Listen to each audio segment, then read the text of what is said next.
Asalaamu calaykum waraxmatullah.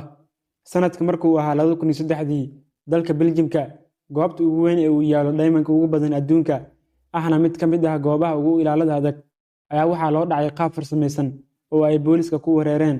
Waxaa loo yaqaanaa dhacaas dhacii ugu weynaa qarnigan 21aad. Waxay ku dhaceen iyaga oo ah 5 qof, 4 ka mid ah waa la soo qabtay, halka kan shanaad meel uu jaani cirib dhigay ilaa hadda aan la aqoon. Muuqaalkani waxaan kuugu la wadaagi doonaa qaabkii farsameysnaa ee ay 5 nin u dhaceen goobtan.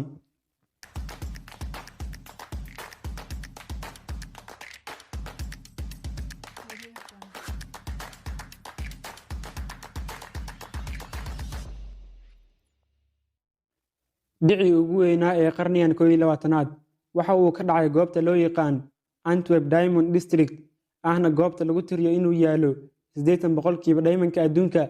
Goobtani waa goob si heer sare ah loo ilaaliyo. Waxay leedahay keed khaas ah oo lagu kaydiyo diamondka intiisa khaaska ah, halka inta kale ee iibka ah ay yaalaan qaybaha kale ee dhismaha. Keydkani waxaa ku xiran qalabyo aad u fara badan, kuwaas oo ay adag tahay qof walba inuu ka gudbo.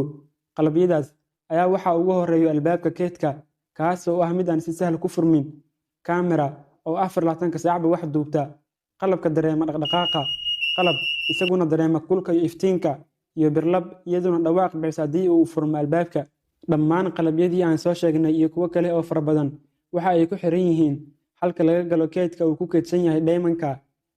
Balse waxaasoo dhammi kama aysan joojinin Notarbartolo inuu qorsheeyo sidii uu dhici lahaa keydkan.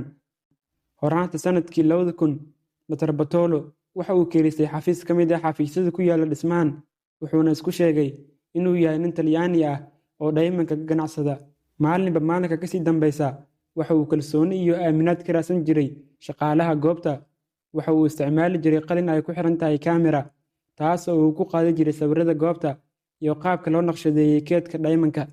Ugu dambeyn, waxaa la soo gaaray xilligii uu dhici lahaa diamondka. Waxa uu diyaarsaday 4 qof, kuwaasoo la dhici doona diamondka. Waxay soo baraktis gareeyeen waqti fara badan, waxaana la soo gaaray xilligii ay dhici lahaayeen diamondka. 2003 Febraayo 15keeda, habeen Sabti ah oo ay soo galayso Axad, xilli saq dhexe ayay ahayd. Ogow, xilligan wax ciidan ah ma joogin goobtan, maxaa yeelay waxay aaminsanaayeen inaysan jirin cid dhici karta goobtan. Waqtigan ayay nimankani guda galeen hawshan. Hogaamiyaha kooxdani ayaa waxa uu qalabkii dareemayay kulka iyo dhaqdhaqaaqa ku buufiyey waxyaabo dareere ah, midaas oo keentay in qalabkii uu dareemi waayey wax kul ah iyo wax dhaqdhaqaaq ah. Waxay dhowr balastik ku kala xireen kaamirada iyo qalabkii iftiinka dareemayay. Intaa kadib lankii ayay shideen, kadibna waxay aluminium ku dhijiyeen birlabtii dhawaaq bixinaysay haddii albaabka la furo. Sidaas ayay ku galeen nimankani meeshan. Intaa kadib waxay dhaceen tiro badan oo ka mid ah diamondkii ku xariisnaa meesha. Kadibna xilli ay saacadu ku beegan tahay 4:15 habeenimo ayay nimankani ka baxeen meeshan, iyagoo isticmaalay gaari markaas dibadda u yaalay. Maalintii xigtay oo ku beegnayd maalin Isniin ah ayay qoladii security garatay in diamondka la dhacay, kaas oo u dhigmay $100 milyan.